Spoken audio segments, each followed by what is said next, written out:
Hey everybody, this is Jason Stallings and welcome to my channel. Today I want to talk to you a little bit about some business related topics. Primarily I want to lay out for those who are interested, either if they're interested in getting involved in art or if they are just curious about how the art business works and otherwise just fascinated by it. I want to talk to you about different types of galleries and which galleries are good to support, be involved with, which ones maybe you want to not be involved with, and kind of the in-between. And also I'm going to talk to you a little bit about things in the commercial art world to a smaller degree, but there's some overlap there with like art consulting firms. So in any case, if you've not checked out my artwork, go to jason-stallings.com. Got originals, prints, and more information on there. You can also check out my Loop Art store. I've got streaming art. You can also order prints through there if you're in an international market. You can also order some originals. With that out of the way, so the first, let's talk to you about like just the traditional gallery business model. Traditionally, a gallery will represent an artist either partially or fully.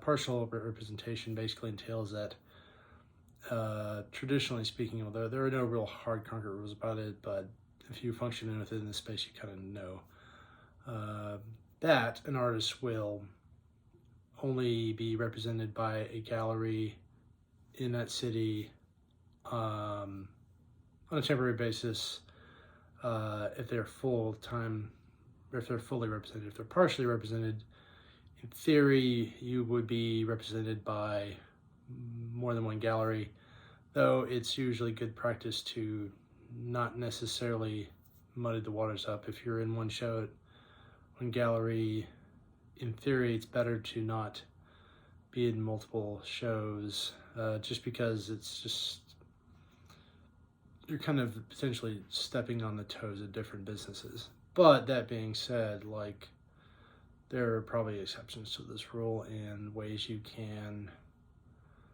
go about it. Let's say you're in multiple group shows. That's a little different.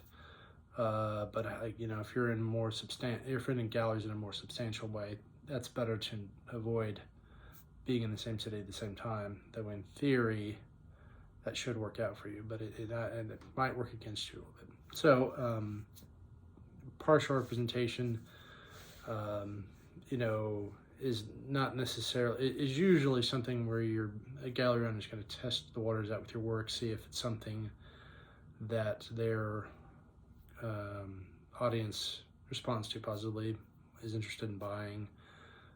Full representation is usually where a gallery is much more heavily invested in selling your work. But the business model in this case is usually a 60-30 or 50-50 split, or 60-40, sorry. At 60-40, 60% to the artist, 40% of the gallery. Artists tend to kind of wince at this. I know in the commercial illustration world, it's a little bit more like 30-70. And the differences for these differences in portions are kind of nuanced, but in the gallery world, there's a little more active promotion. In a lot of instances, galleries will pay for transportation, safe storage, installation, which those things add up really fast. Those are not cheap services. I mean, in some instances, the gallery owners may install their own work. They may have the artist do it. It's kind of up to the situation. But there are a lot of professional services that do these things. And they, you know, charge a certain fee for a reason. And usually those kinds of businesses are more involved after a sale's been made. So with that kind of clarified, but yeah, there's usually never any money from the artist up front in this model. Really, the only thing that's going into it is their time and energy and the work that they put in, money they put into making their work. So usually that's incentivizing the gallery to sell the work, promote it actively.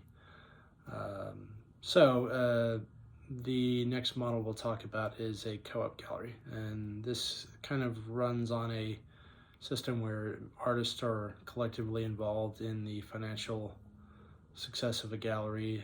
Sometimes they will take artists who pay for a show. I know that like for 500X in Dallas, for instance, in the past has been kind of a mix of those two, where like they'll have one floor in their gallery that's curated, and the other floor is artists that pay to be there or pay to be involved in the collective. So, when it comes to paying for space, like I generally don't advocate for that. I think it's very detrimental to an artist group. But in the case of a co-op, it's a little more acceptable because you have financial stake in the business itself. So the returns, in theory, should be a little more evenly handed in the long run. Now, what we'll get into next, and this is the one that I often wince at and I discourage heavily, either in supporting or in being involved in any way, shape, or form, is a what's known as a vanity gallery. And I'll probably talk about this in more length than other videos, but basically a vanity gallery is a model where the gallery is charging anywhere from $80 to up to $300 or $3,000 and $4,000 for promotion, space, and other things like this. This is really negative, and the reason being is that the artist is essentially forfeiting the incentive of the gallery to sell the work, and they're supporting the gallery and paying their bills. And that's really never a model that is going to work out for the artist. In many cases, it's really going to hurt their image and their careers. A lot of artists get into this type of model because they're a little bit on the professionally insecure side. But I think that, it's a career not for the faint of heart. And it really pays to know what kind of situation you're getting into and whether it's to your benefit. All artists, in my opinion, should advocate for themselves, regardless of the situation they're in. I mean, it is not an easy career, but it's important to recognize what's going to work against you more than to your benefit. And in pretty much all instances, vanity galleries do that. So there are other businesses that artists can be involved with that help to get their work out, promote it, in perfectly equitable situations. One instance I've had a lot of success with is the interior design industry. They often work with gallery owners and art consultants and other professionals in this realm to get art in front of clients and placed in their homes. And that's really, that can be a very good way, especially if the designers have high-end clientele, to get your work. Another very similar businesses is actually art consulting firms. I've recently done a lot of research on this, and there's some great businesses, especially in Texas. Kinzelman, Art Plus Artisans are both two really good examples. Basically, they not only do art placing, but they do installation, and they collaborate with artists on larger concepts. So those are really, really fascinating businesses, and they work in tandem with art handling businesses and installation companies, things like that. Those are some other things. Now, getting into the commercial world, the way the pricing structures work for artists is a little different. It's generally based more, you're creating work for a specific type of job, and you're quoting your work for the rate of that type of job, whereas selling work in a gallery setting or through a design firm or something like that is more based on the size and scale, the kind of level of career you are as an artist, and frankly just how much you think you're worth. I mean, fine art business is highly speculative. It's it's kind of why some people have gravitated towards the NFT business. I mean, I think there are some things about that are questionable, but they do function very. The real world art market, is what I call it, does function similarly as far as speculation goes. It's not exactly the same. I mean, like, it's tangible versus intangible goods. But what is more true about the traditional art market is art appreciates over time. So, especially if it goes through the secondary market, auction houses are usually where this comes into play.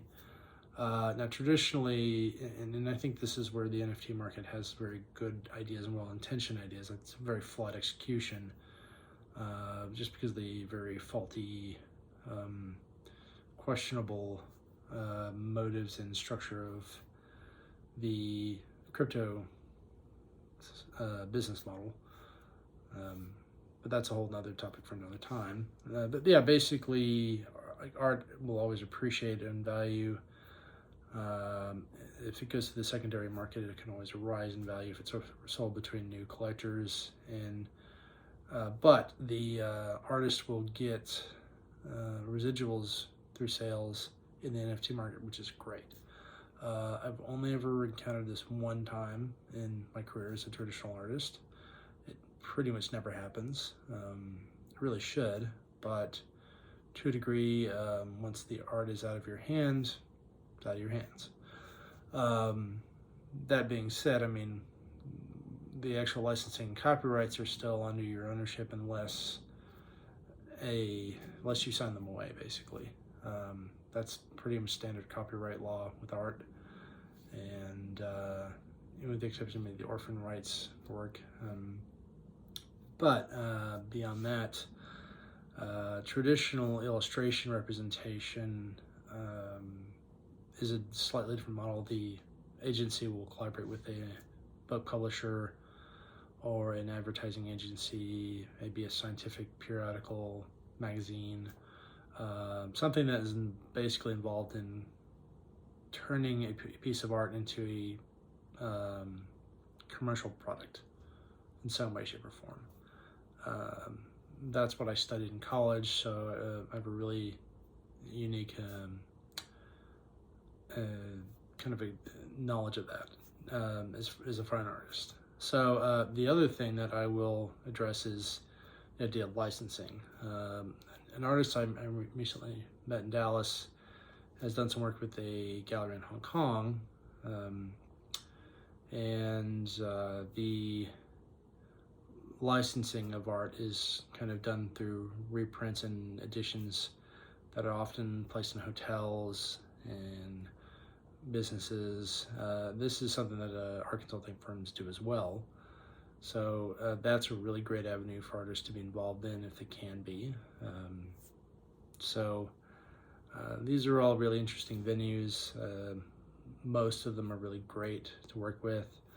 And I can get into the nitty-gritty of pricing of art in another video, but I just kind of wanted to give you an overview of the general broad scope of different types of organizations. I mean, the other thing is there's the whole museum world. That's a whole different animal. The way of getting involved with them is a whole different process, and frankly, one that I only have a limited knowledge of, even though I've done some volunteer work and I've had some interactions with museums, so I'm not entirely unaware of it. But that usually involves a museum purchasing work for their collection. They can give out grants to artists. There's also a government, public-oriented, funded kind of element to that. Like the city of Dallas, city of New Orleans, New York has a really robust program. Pretty sure San Francisco and LA probably do as well. But basically they have X number of funds. I mean, there's the National Endowment of the Arts. This money is set aside for either public art or some other form of art that is really more meant for some semi-permanent installation. And the idea being to culturally and physically enrich the space that people live in. So yeah, it's good to have some awareness that that involves a lot of grant application and networking. But yeah, like if you're going to get involved in these communities as an artist, it's especially the gallery communities. It's good to be going out to galleries, interacting with people, meeting them, building a network of friends. And while I don't have all the answers to the artist career, I have plenty of experience, and I'm happy to talk to anybody who has any questions. So yeah, if you have any questions, please shoot me an email, jason@jason-stallings.com, and please like, share, and subscribe, and thanks for watching. Bye.